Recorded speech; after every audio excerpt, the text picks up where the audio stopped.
नमस्कार मेरे प्यारे भाई और बहनों। अपने तृतीय श्रेणी स्थानांतरण खुलवाने को लेकर जो आंदोलन हो रहा है उससे बहुत ज्यादा महत्वपूर्ण ये वीडियो है। इसे आप सब ध्यान से सुने। जब भी आप आंदोलन धरना स्थल पर आए अपनी एक आईडी प्रूफ साथ में लेकर आए। पुलिस या प्रशासन उस जगह भीड़ को कम करने के लिए या आंदोलन को विफल करने के लिए यह रणनीति अपनाते हैं कि बाहर आते ही उनसे आईडी मांगते हैं, नाम पता पूछते हैं, ताकि आने वाले लोगों को डराकर धमकाकर वापस भेजा जा सके।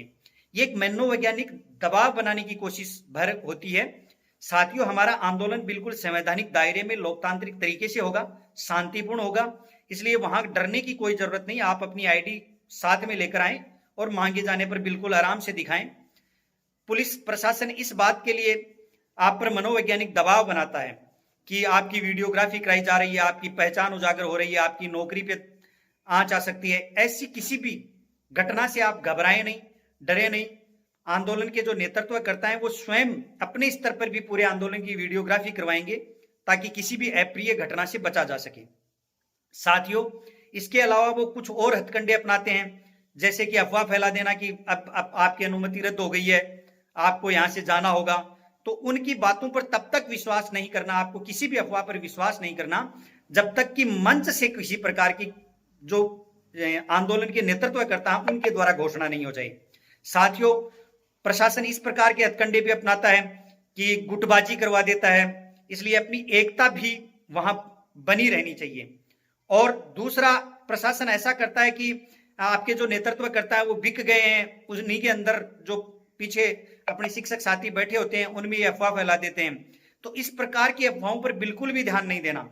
जब तक आपको नेतृत्वकर्ता वहां से हटने का नहीं कहें, आपको आंदोलन स्तर पर बैठे रहना है।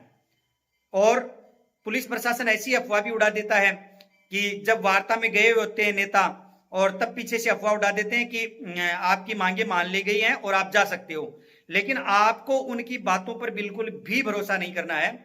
हमारी कानूनी टीम है, उससे हम सलाह ले रहे हैं। बिल्कुल संवैधानिक दायरे में कानून की सीमा में रहकर गांधीवादी तरीके से बिल्कुल अहिंसात्मक लोकतांत्रिक तरीके से हमारा आंदोलन होगा, जिससे वहां से आपको किसी प्रकार से डरने की और अफवाहों में आने की आवश्यकता नहीं। साथियों, आपको केवल और केवल मंच से जो भी नेतृत्वकर्ता निर्देश दें उनके पालन करने की आवश्यकता है और उन पर भरोसा करने की आवश्यकता है। फिर मैं आपको विश्वास दिलाता हूं साथियों, वह दिन दूर नहीं जब आप अपने घरों के पास नौकरी कर रहे होंगे। जिस प्रकार से सीआईडी से मुझे 3-4 दिन से फोन आ रहे हैं, उससे मुझे लगता है कि सरकार पहले से ही मनोवैज्ञानिक दबाव में इस आंदोलन को लेकर। तो साथियों, हो सकता है कि आपके स्थानांतरण सरकार पूरी इस प्रयास में है कि खोले जाएं।